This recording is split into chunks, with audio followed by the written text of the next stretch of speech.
E com relação à suplementação, o que o senhor tem a dizer? Bom, em termos nutricionais, numa alimentação variada, eh, incluindo cereais integrais, castanhas, frutas, leguminosas, etc., tem todos os nutrientes, exceto a vitamina B12. A vitamina B12 somente se encontra nos alimentos de origem animal. Então, esse conhecimento da B12, para mim, ficou claro só no ano 2000, né, porque tive uma perda de vitamina B12 muito grande.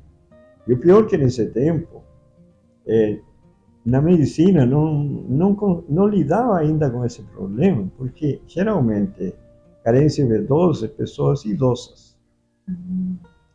E no ano 2000, faz 23 anos atrás, eu estava com 50 anos, então dificilmente uma pessoa apresentava deficiência B12 com essa idade, porque a medicina lida com uma população que come carne, come queijo, come ovos, toma leite, derivados. Então não é comum. Eles não trabalham com uma população de vegetarianos. E eu, como vegetariano, comecei a sentir a falta e realmente não tive assim auxílio profissional de alguém falar, não, falta B12. Porque mesmo na igreja não era um assunto que se entendia. Aí, graças a Deus, aconteceram certas situações especiais. Fui fazer uma semana de saúde em uma igreja e me hospedou uma farmacóloga. Conversando com ela, trocando ideias, ela me passou algumas informações, me deu de presente até um livro. E esse livro eu li todo o capítulo da vitamina B12 e aí comecei a conscientizar-me da necessidade. E para mim foi difícil entender, porque um texto que me confundiu muito é na Ciência do Bom Viver, que diz, nos cereais, nas frutas, castanhas, etc., tem todos os nutrientes que a pessoa precisa. E eu pensava assim, Deus fez o ser humano vegetariano, então tem que ter todo mesmo, não é impossível que falte algo. Mas depois, isso me ajudou muitíssimo na igreja, a leitura do livro do Espírito e Profecia. Até o momento eu tenho lido uns 50, 60 livros, eu acho, fora de trechos dos outros livros. E ali comecei a enxergar de que nós estamos aqui no mundo fora do tempo de Deus. Não era plano do Senhor que a história do planeta Terra chegasse até o dia de hoje.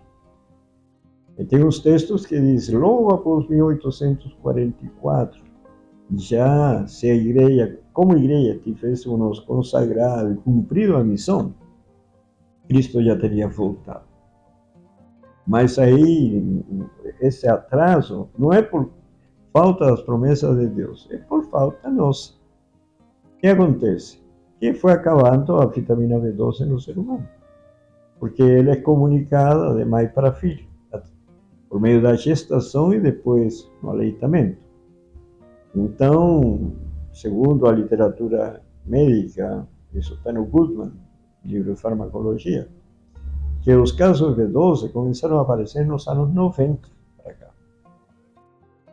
E aí tem os textos do Espírito de Profecia que apresenta a necessidade de fazer mudança na alimentação por causa das doenças nos animais que têm ido aumentando à medida que o pecado se foi intensificando. Então ele orienta a abandonar as carnes e as pessoas serem ensinadas a cozinhar sem leite e ovos, porque chegaria o dia, diz ela, que não seria mais possível usar esses alimentos por causa das doenças nos animais. Isso falou em 1901. E aí chega uma hora que ela diz, para dar esse passo avançado, é necessário que o Senhor preparasse o caminho. Eu pensei que como preparar o caminho? Depois estudando. As primeiras observações sobre a B12 começaram em 1926. E aí começaram a estudar esse assunto e só em 1979 que foi disponibilizado suplemento de vitamina B12. E os primeiros casos, como falei, de carência de B12 em vegetarianos começaram nos anos 90, quer dizer, o senhor se antecipou 11 anos. Então, hoje, um vegetariano pode fazer a mudança completa porque tem os suplementos. Só que aí entra mais um componente, por isso que o conhecimento é fundamental. Até alguns anos atrás, era normal suplementar com cianocobalamina. E faz uns 5 anos, talvez, começou a se enfatizar o uso de metilcobalamina, alegando de que é um suplemento que tem mais eficácia, porque realmente ele é fundamental para a formação do sangue e formação de tecidos neuronais. Muito importante. Mas não podemos esquecer que as ciências médicas, a ciência da saúde, trabalha com a população que come carne, toma leite, come derivados, ovos. Então, metilcobalamina vem realmente a resolver os problemas dessas pessoas. Mas um vegetariano, não. Porque a única fonte de vitamina B12 é o suplemento. E existem 2 cofatores ativos da B12. É o metilcobalamina e a adenossilcobalamina. E cumprem funções diferentes no organismo. Metilcobalamina tem a ver com a formação do sangue e construção, manutenção de tecidos nervosos. Mas a adenossilcobalamina tem a ver com o metabolismo de aminoácidos, carboidratos, gorduras. Então, se a pessoa suplementa, um vegetariano estou falando, não? Só com metilcobalamina, vai ficar carente de adenossilcobalamina em algum momento, porque ele 50% está armazenado no fígado. Mas quando ficar carente, não metabolizando aminoácidos, compromete a formação de anticorpos, neurotransmissores, enzimas e hormônios. Então, compromete a saúde como um todo. Então, esse é o ponto que eu acho mais importante na reforma de saúde, a pessoa saber como suplementar a B12. Porque, normalmente, o vegetariano adere a esse tipo de regime, se utiliza das recomendações, referências que existem na ciência da nutrição, mas elas foram elaboradas para uma população que come carne, come açúcar, que toma café, vive estressada, de ser fora do plano de Deus. E aí as necessidades são diferentes. Então, nesse caso, metilcobalamina pode resolver. Mas para uma pessoa que adere ao regime vegetariano, precisa suplementar ou com os 2 cofatores ativos, que nos Estados Unidos vendem esse tipo de suplemento, ou usar um suplemento de cianocobalamina, que o próprio organismo o desdobra e produz metilcobalamina e adenossilcobalamina. Mas onde está a preocupação? Geralmente vegetarianos. A cianocobalamina tem cianeto. E cianeto é tóxico. Mas não existem registros de intoxicação por cianocobalamina, sabe? O cianeto que está no cianocobalamina, por uma razão muito simples. Primeira etapa do metabolismo de cianocobalamina é hidroxicobalamina. E justamente o elemento que neutraliza o cianeto. E a partir daí, produz metilcobalamina e adenossilcobalamina. Então, essa preocupação não tem fundamento. E tenho achado nas igrejas, porque eu ando muito de igreja em igreja, muitas pessoas com carência aliás, com níveis adequados no exame de B12, mas com todos os sintomas da carência de B12.